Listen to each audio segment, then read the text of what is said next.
और हमारा ज्ञान परतंत्र हो गया। बस इसी परतंत्रता का आपको भान हो जाए तो हम समझेंगे कि आज का यह दिन आपके लिए सार्थक हो गया। इसी परतंत्रता का भान करना है कि हमारी नॉलेज के अंदर किन किन चीजों का अट्रैक्शन होता है, हम नहीं चाहते हुए भी किन किन चीजों से बंध जाते हैं और उस बंधन के बिना हमारा चलता नहीं है। वो बंधन कुछ भी हो सकता है, सिगरेट पीने का भी हो सकता है, ड्रिंकिंग करने का भी हो सकता है, कोल्ड ड्रिंक का भी हो सकता है, सॉफ्ट ड्रिंक का भी हो सकता है। समझ में आ रहा है कि नहीं आ रहा? हाँ जी तो बोला करो।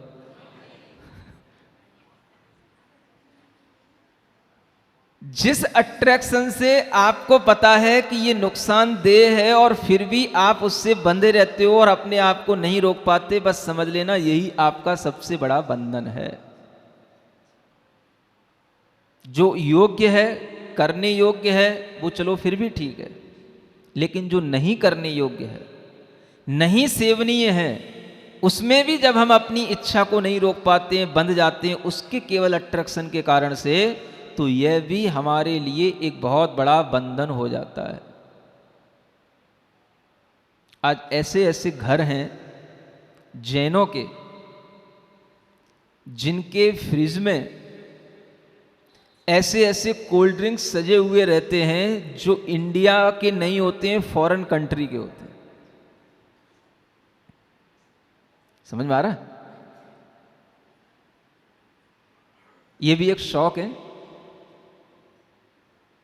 आपके यहां? अब जिनके यहां नहीं है वो तो मुड़ी हिला रहे हैं, नहीं है। जो नहीं हिला रहे तो क्या समझे हैं?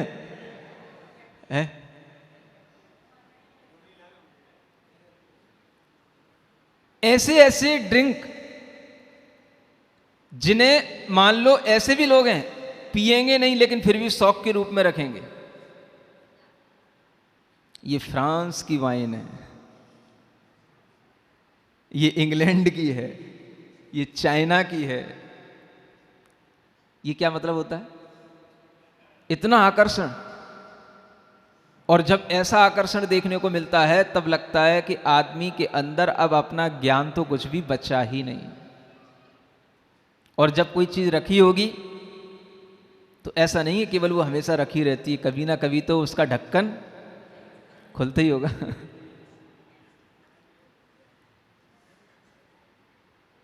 जब जैनों के यहां ये होने लगे, अब हमें अगर जैन से ये कहना पड़े कि भाई तुम शराब नहीं पीने का नियम ले लो, सुन रहे हो, व्यसनों को छोड़ने का नियम ले लो, तो समझो कि आप अपनी पराधीनता से कितने ज्यादा बंधन में पड़ते चले जा रहे हैं। लोग स्वाधीनता की बातें कर रहे हैं, बड़े बड़े रेफरेंस दे रहे हैं कि आज हमने इतनी प्रोग्रेस कर ली, इतनी प्रोग्रेस कर ली, लेकिन आदमी की मानसिकता इतनी ज़्यादा बांध दी और बंध गई कि इतने क्राइम आदमी के दिमाग में पहले कभी नहीं रहते थे जितने आज के समय पर रहते हैं। और फिर भी आप कहो कि महाराज हर चीज़ के कुछ फ़ायदे हैं तो कुछ नुकसान भी हैं। अगर उसका भी प्रपोर्शन देख लो तो फायदे का प्रपोर्शन ज़्यादा है कि नुकसान का ज़्यादा है, ये भी देख लो आप। जहां हर व्यक्ति अपने आप के जीवन को किसी बंधन में डाल रहा हो, हर व्यक्ति का दिमाग कैप्चर कर रहा हो ये मोबाइल और ये सब इंटरनेट, तो फायदा किस चीज का? जब आपका जीवन, आपकी इच्छा, आपका मन आपके कुछ भी कंट्रोल में नहीं है तो फायदा किस चीज का?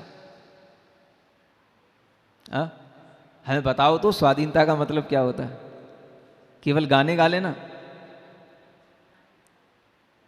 कुर्बानी के नारे लगा लेना, इससे स्वाधीनता हो जाती है क्या? अरे जो होना था वो तो हो ही चुका।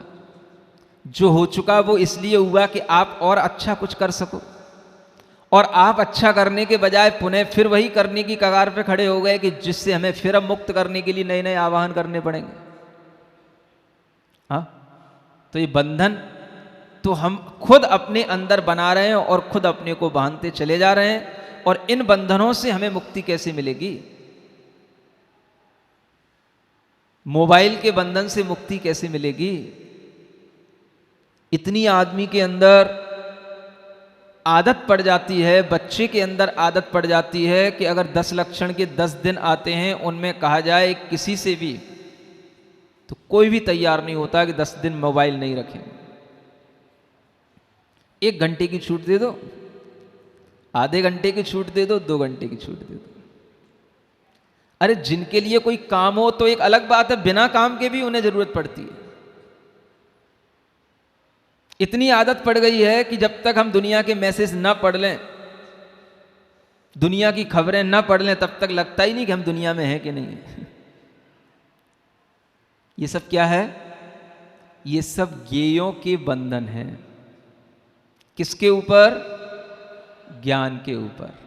और जब तक आपका ज्ञान स्वतंत्र नहीं होगा, ज्ञेयों से मुक्त नहीं होगा, तब तक आपकी आत्मा भी कभी स्वतंत्रता का एहसास नहीं कर सकती है।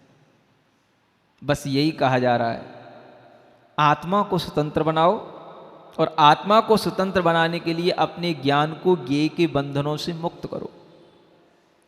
ऐसे ज्ञेयों में मत पड़ो जो सिर्फ आपको बंधन के लिए ही तैयार करते हैं और उसी कमजोरी का फायदा उठाते हैं। आज दुनिया में जितनी भी कंपनियां हैं, उनके सब के एडवर्टाइज देखो, और सब एडवर्टाइज से ही अपना बड़ा बड़ा बिजनेस कर लेते हैं। किस चीज के माध्यम से? बस आपकी इसी चार्म का फायदा उठाते हैं जो आपके ज्ञान के अंदर पड़ा हुआ है। कुछ गलत कह रहा हूं? नहीं हो रहा है? यही तो सब हो रहा है, और क्या हो रहा है? और जो जितना आदमी बड़ा है वो उतना ही आपको बंधन में डाले हुए है, और वो यही देखता है कि हम जितना इनको अपने बंधन में डाल लेंगे उतना ही हमारा बिजनेस आगे बढ़ेगा, चाहे वो रिलायंस का हो चाहे किसी का हो। एक बाजार होने जा रहा है, बस दुनिया एक आदमी के हाथ में आने वाली है कुछ दिनों के बाद। बाकी तो सब, जैसे आप लोग होलसेल के व्यापारी होते थे ना, फिर फुटकर बेचते थे, समझा रहा ना? ऐसे ही अब, वैसे तो होलसेल के व्यापारी हर नगर में होते थे, हर गांव में होते थे, और फुटकर भी होते थे, लेकिन अब होलसेल व्यापारी एक ही होगा, बाकी सब फुटकर वाले होंगे। जो दाम वहां से निर्धारित होगा वही दाम पूरे भारत के अंदर चलेगा। जिस चीज की जो कीमत वहां से निकलेगी बस वही कीमत चलेगी। अपने अपने मन की ना कोई आप दुकानें कर सकते हो, ना अपने अपने मन का कोई व्यापार कर सकते हो। धीरे धीरे वो स्थिति आने वाली है, आने भी लगी है। हर व्यापार के ऊपर एक गिरफ्त बनती चली जा रही है। हर चीज को आप लेकर के आपको बंधन में डाला जा रहा है, लेकिन प्रोग्रेस के नाम पर आप उस बंधन को, स्टैंडर्ड के नाम पर आप उस बंधन को स्वीकार कर लेते हैं। आज सब्जी मंडी से सब्जियां खरीदने कितने लोग जाते हैं, और मॉल पे जाके सब्जियां खरीदने में कितना अच्छा लगता है। सोचो क्या है ये कौन सा बंधन है? जो सब्जियां हमें रोजाना ताजी मिलती थी, अच्छी मिलती थी, उन्हीं को हमें अब मॉल में जाकर के खरीदना पड़ता है, और वहां पर भी कहा जाता है ताजी मिलती हैं, लेकिन वो कितनी ताजी होती हैं, कितनी अच्छी होती हैं, ये आप समझ सकते हो। और जो चीजें हमारे लिए बड़ी स्वतंत्रता से उपलब्ध होती थी, आज हमें बताया जाता है कि अगर ऐसा करोगे तो ही आपका स्टैंडर्ड बनेगा, और आप उसको बहुत जल्दी स्वीकार भी कर लेते हो, क्योंकि इसी से हमारा स्टैंडर्ड बनने वाला है। समझ में आ रहा है? बुरा तो नहीं लग रहा है? बुरा इसलिए भी नहीं लग सकता कि महाराज हम अकेले थोड़ी ना है। कोई अकेला होता है, किसी एक के लिए कहा जाता है तो बुरा लगता है, या तो सब ऐसे ही तो कर रहे हैं, दिल्ली में हैं तो महाराज सब ऐसे ही तो जिएंगे, सबकी लाइफ बिल्कुल एक जैसी ऐसी तो चल रही है। लेकिन फिर भी हमारे अंदर एक फीलिंग तो आए कि हम बंधन में हैं। एक तोता भी होता है, पिंजड़े में पड़ा होता है। सुन रहे हो? सुन रहे हो? नहीं तो फिर तोता जैसे समझो कि तोता उसकी कहानी सुनाने वाला हूं, मैं बताने वाला हूं। एक तोता भी बंधन में पड़ा होता है, पिंजड़े में पड़ा होता है, तो उसके लिए भी बहुत अच्छी अच्छी चीजें दी जाती हैं। मान लो उसका पिंजड़ा बिल्कुल सोने का बना दिया, इसका हाँ, बिल्कुल अच्छे अच्छे अखरोट, किशमिश और वो काजू और क्या बोलते हो, पिस्ता, है ना, सब अच्छी अच्छी, बिल्कुल उसके लिए मखाने, सब चीज़ें दी जा रही हैं। हाँ, अच्छा दूध, मलाई, सब उसके लिए रखी हुई है सोने के पिंजड़े में। हाँ, लेकिन फिर भी वह क्या सोचता है, इन बंधनों में भी इतना सुख नहीं है जितना सुख मुझे तब मिलेगा जब मैं इस पिंजड़े से बाहर निकल करके आकाश में उड़ूंगा। एक तोते के अंदर भी ये सोच रहती है। आप जरूर सोचते हो कि ये तोते को ये आकर्षण है, इसलिए इस आकर्षण के कारण से बंधा हुआ है, लेकिन वास्तव में उसके अंदर वो आकर्षण नहीं होता। क्या सोने को पिंजड़े को खाएगा क्या? या सोने के पिंजड़े में बिल्कुल अपने शरीर को चिपेट चिपेट करके क्या सोचेगा कि हाँ मैं सोने के पिंजड़े में बैठा हूँ? है, किसके लिए क्या सोचेगा? अगर वो पिस्ता, किशमिश, बादाम खा भी रहा है तो वो किसके लिए पता है कि वो क्या खा रहा है और उसके खा लेने से क्या होने वाला है। लेकिन जब वो ये देखता है कि दूसरे जो तोते हैं ये आकाश में उड़ रहे हैं, स्वतंत्र हैं, तो उसे लगता है ये सब बंधन हमारे लिए कितने भी अच्छे क्यों ना हो, लेकिन ये सब बंधन हैं। किसको लगता है? किसको लगता है? तोते को।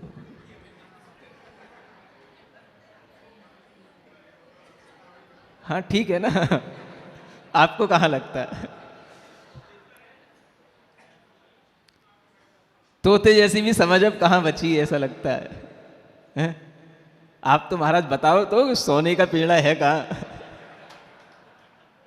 हम तो उसमें बैठने को तैयार है। सोने का महल बना दो हमारे लिए। हाँ, उसमें सब अच्छी अच्छी चीजें रख दो, सब अच्छे अच्छे आइटम रख दो, तो फिर देखो महाराज कोई भी तोता ऐसा कह ही नहीं सकता। कौन सा तोता? यहां पे बैठा हुआ। एक भी तोता ऐसा कह ही नहीं सकता कि मुझे इस बंधन से मुक्त होना है, मुझे उड़ना है, मुझे ये सब नहीं चाहना है। एक भी तोता नहीं बोल सकता। सुन रहे हो? समझ का फर्क है। समझ का ये भी फर्क है कि हम बंधन को बंधन मानते हैं कि नहीं मानते हैं। एक तोता बंधन को बंधन समझ सकता है, लेकिन आपको बंधन कभी बंधन जैसे नहीं लगते हैं। ये समझ कब आएगी आपके अंदर? उड़ते हुए तोतों को देख करके एक तोता ये सोच लेता है कि हमें भी ऐसा ही उड़ना है। ऐसे ही स्वतंत्र साधुओं को देख करके आप मनुष्यों को ये कभी नहीं लगता कि हमें भी ऐसा ही मनुष्य बनना है। साधु की स्वतंत्रता और साधु के अंदर के भावों को देख करके भी आपको ये तो लग सकता है कि ये भी हमारे ही जैसा था, हमारे ही जाति का है ना। जैसे तोते को एक दूसरा तोता तोते की जाति का है, ऐसे ही मनुष्य के लिए ये मनुष्य भी तो दूसरी उसी जाति का है ना, दूसरी जाति का तो नहीं है। कहीं अलग से तो अंतरिक्ष से तो टपक के नहीं आए। लेकिन फिर भी हमें मुक्त आत्माओं को, मुक्ति के मार्ग पर चलने वालों को देख करके भी ये महसूस नहीं होता कि हम बंधन में हैं। क्या सुन रहे हो? कैसे कराया जाए महसूस आपको? है? तोता तो कभी अगर एक बार भी देख ले किसी तोते को उड़ते हुए तो भी उसको महसूस हो सकता है। आप तो देख कर के भी अनदेखा कर देते। उस तोते को उपदेश नहीं भी दिया जाए तो भी वो बिना उपदेश के सीख लेता है, समझ लेता है। लेकिन आप तो उपदेश सुनकर के भी ऐसा लगता है कि जैसे हमने कुछ सुना ही नहीं। और कुछ लोग तो शायद इसीलिए नहीं सुनने आते हैं कि कहीं कुछ सुनने में आ ना जाए और कहीं अपना पिंजड़ा अपने से छूट ना जाए। जब तक आपके अंदर उस तरह की समझ नहीं पैदा होगी, चाहे वो समझ आपको कैसे भी पैदा हो। कौन सी समझ? तोते जैसी समझ। और उस समझ के लिए आपको सानिध्य चाहिए पड़ता है, गुरुओं का सानिध्य चाहिए पड़ता है, शास्त्रों का उपदेश चाहिए पड़ता है, तब जाकर के वैसी समझ आ पाती भी है और नहीं भी आ पाती। लेकिन एक तोते को केवल देखने मात्र से आ जाती है। क्या समझ में आ रहा है? आप किसको होशियार समझ रहे हो? प्रोग्रेस, इंटेलिजेंसी, साइंस सब तुम्हारे पास है, लेकिन समझ एक अलग चीज होती है। और वो एक पक्षी में हो सकती है, आ जाती है, लेकिन एक मनुष्य में नहीं आ पाती है। कुछ तो कारण है। क्या होता है वो कारण? वो कारण कुछ और नहीं होता। कल भी आपसे कहा था, आज पुनः उसको दोहरा रहा हूं, क्योंकि कल जो लोग नहीं आए थे वो आज ही सुन पाएंगे। और लोग तो जब कभी छुट्टी होती है तभी आ पाते हैं। क्या बोला था कल हमने? एक ऐसा अहम भाव हमारे अंदर पड़ा रहता है, जिस अहम भाव के कारण से हम बंधनों को भी अहम के रूप में उसे स्वीकार करते चले जाते हैं। और उन बंधनों में हमारी वह समझ धीरे धीरे धीरे धीरे इतनी गिरती चली जाती है कि बस अहम तो ऊपर रहता है, लेकिन हमारा जो भीतर का ज्ञान होता है वो बिल्कुल काम करना बंद कर देता है।